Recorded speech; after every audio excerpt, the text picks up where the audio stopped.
de saber, perguntar pra se informar. Relógio Entrevista está no ar. Em 580 pelo site, também no radiorelogem.com.br e pelo nosso aplicativo. Você que não baixou o aplicativo, pode baixar, tá bom? Fique à vontade e acompanhe sempre a propaganda eleitoral gratuita. E de maneira inédita, o Tribunal Superior Eleitoral regulamentou esse ano o uso da inteligência artificial na propagação dos envolvidos nas eleições municipais de 2024. E para falar mais sobre esse assunto, eu vou ter o prazer agora de conversar com o advogado e programador Bruno Pelizetti. Bruno, bom dia. Muito obrigado aí por essa participação, meu amigo. Bom dia, ouvintes da Rádio Relógio. Muito obrigado, Paulo Roberto, pela artificial. E a inteligência artificial é interessante porque todo ramo que você fala parece que tem alguma pontinha. É ramo tal, vai ser revolucionado pela inteligência artificial. E hoje a gente vai falar um pouco aí sobre eleições. É um tema também atual. Será que vai ser revolucionado, alterado ou afetado de alguma forma pela inteligência artificial? Ok, vamos saber então agora, né, com você. Com certeza vamos tirar todas as dúvidas. Ô Bruno, para começar, rapaz, explica aqui pra gente, né, para os nossos ouvintes, quais são as implicações legais para candidatos e partidos que utilizam conteúdos gravados por inteligência artificial sem o devido aviso nas propagandas eleitorais. Por favor. A resolução 23732/2024 do TSE regulamentou a questão da inteligência artificial, do uso da inteligência artificial. Ela não proíbe especificamente a utilização dessa ferramenta. O que ela deixa muito claro é que toda utilização deve ser avisada. Então, se você criou um conteúdo, se você está usando um chatbot, se você está usando qualquer tipo de inteligência artificial, você deve ser claro com o seu eleitor e dizer que aquele recurso foi utilizado para gerar aquele conteúdo. Então, não é proibido. O que é proibido é gerar conteúdo falso. Então, isso é muito claro. Essas duas questões são muito claras. Se você gerar conteúdo falso, falsas informações, fake news, deepfakes, tentando prejudicar os seus adversários. O que já era, na verdade, proibido, mas está bem mais claro agora, inclusive dando especial ênfase com relação à inteligência artificial, porque a gente sabe que de alguns anos para cá ficou muito mais fácil gerar conteúdos falsos. É verdade, Bruno. Agora explica aqui pra gente, Bruno, quais são as possíveis consequências jurídicas para aqueles que violarem a proibição do uso de deepfakes. E como os eleitores, no caso eles, podem denunciar práticas irregulares e também se protegerem. As penalidades, então, para quem comete essas ilegalidades, são bem graves. A primeira coisa é a remoção imediata do conteúdo. Então, o tribunal vai determinar a remoção desse conteúdo, vai ser eleito, pode acontecer também a cassação do mandato, inclusive. E até uma responsabilidade criminal, tanto para quem cria e dissemina essas informações, quanto para quem replica também. Primeira coisa para se proteger é prestar muita atenção. Prestar atenção nas imagens, nos textos, nos vídeos, para você entender como funciona a inteligência artificial.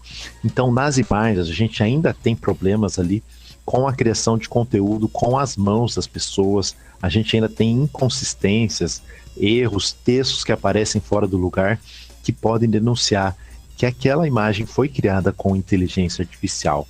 Ou até mesmo uma imagem perfeita demais. Um ser humano que você percebe que já passa do limite do que é aceitável, né, como uma pessoa normal. Então isso pode denunciar já a inteligência artificial.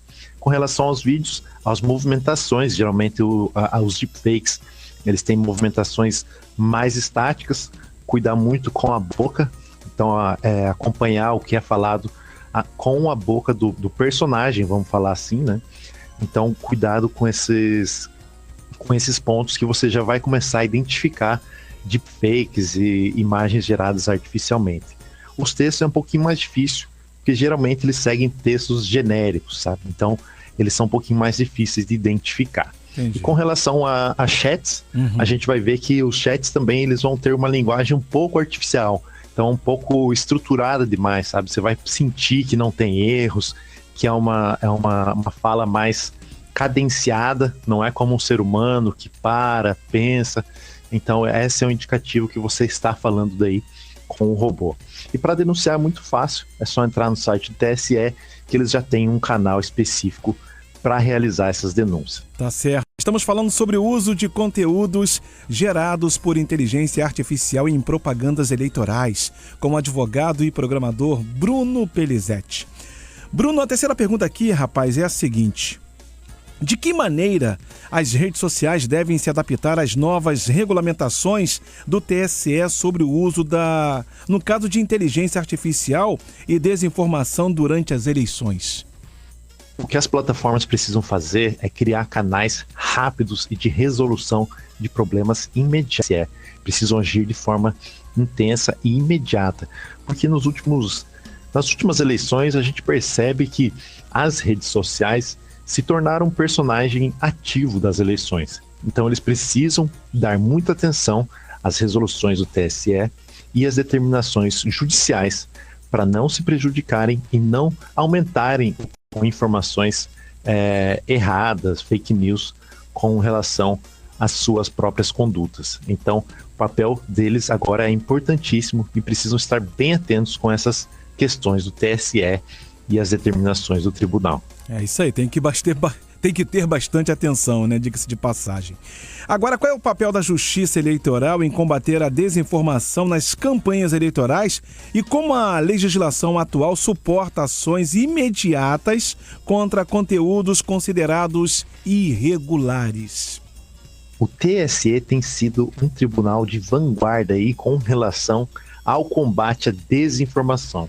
Isso já é uma realidade antiga, porque é justamente nas eleições onde acontece a maior confusão com relação a notícias, a fake news, aquela batalha de informação, desinformação, e o TSE foi se especializando nisso. E essa questão, essa resolução sobre fake news, sobre deepfake, inteligência artificial generativa, é um exemplo disso.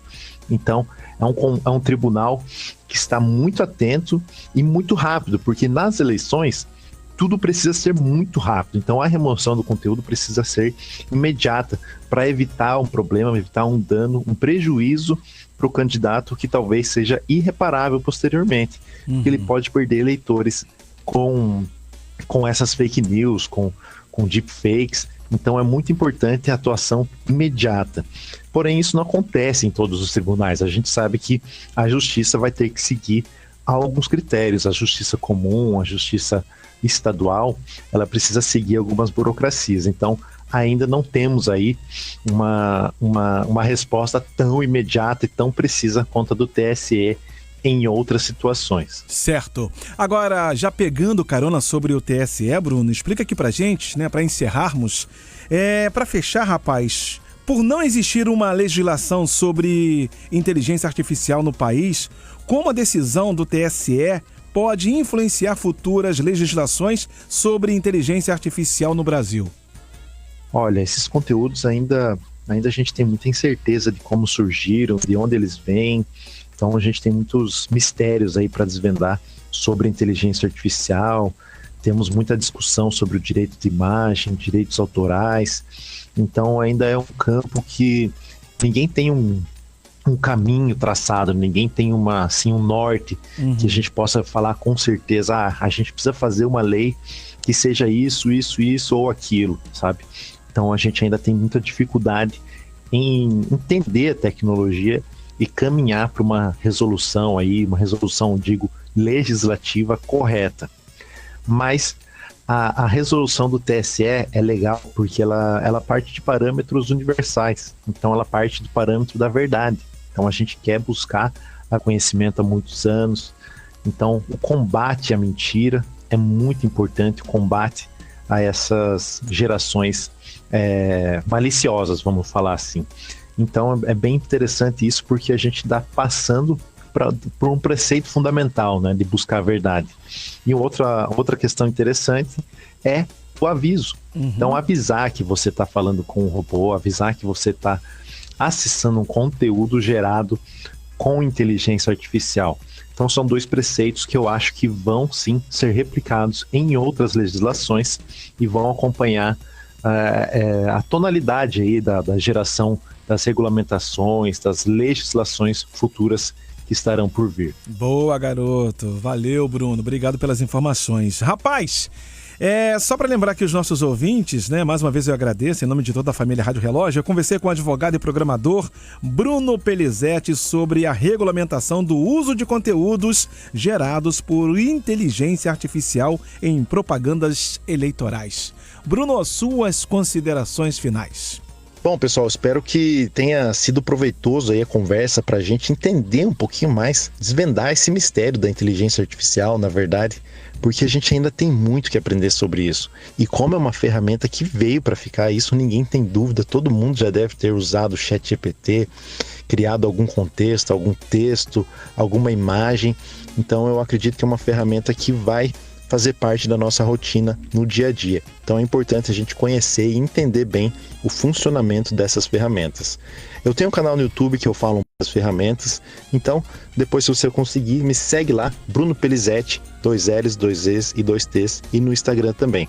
Valeu, pessoal, um abraço e até a próxima. Valeu, Bruno, até a próxima. Eu que agradeço aqui em nome de toda a equipe da nossa querida Rádio Relógio. Gente, lembrando que quem ficou interessado ou interessada quer ouvir de novo, ouviu só uma parte, essa entrevista ficará disponível a partir de amanhã em formato de podcast nas principais plataformas digitais. Essa edição foi pra conta.